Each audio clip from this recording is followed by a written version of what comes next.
একটা তো হলো নর্মাল গতিতে আপনাদের কার্যক্রম চলে, আর একটা হলো বিভিন্ন পরিস্থিতিতে, রমজানে, ঈদে আমাদের বিশেষ ব্যবস্থা। উনি আমাদেরকে আমাদের অভিভাবক হিসাবে একটা রিমাইন্ডার দিয়েছেন, মনে করেছেন যে তাহলে হয়তো আমাদের কার্যক্রমটা আরও জোরদার হবে, দৃশ্যমান হবে। আমি আপনাদেরকে নিশ্চিত করে বলতে চাই যে এই যে ডলারের যে অ্যাডজাস্টমেন্টটা হলো 10 টাকা থেকে 17 টাকা, এটা কিন্তু আমাদের ভোক্তা পর্যায়ে কোনো ইম্প্যাক্ট পড়বে না।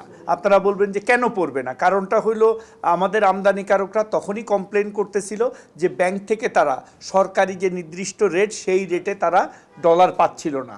সো তারা তখনই 120 টাকা 22 টাকা এক একজন এক এক রকম ভাবে প্রাইভেটলি সেটেল করতেছিল।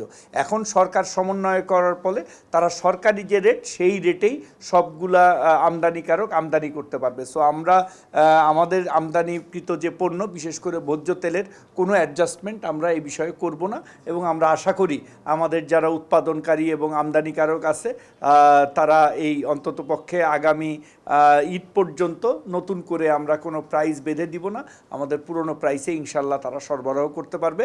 যদিও 6.5% ডলার ডিপ্রিসিয়েটেড হয়েছে, ডিভ্যালুড হয়েছে, তারপরেও আমাদের যে দাম সেই দামটা আমরা একই পর্যায়ে রাখবো ভোক্তাদের সুবিধার্থে।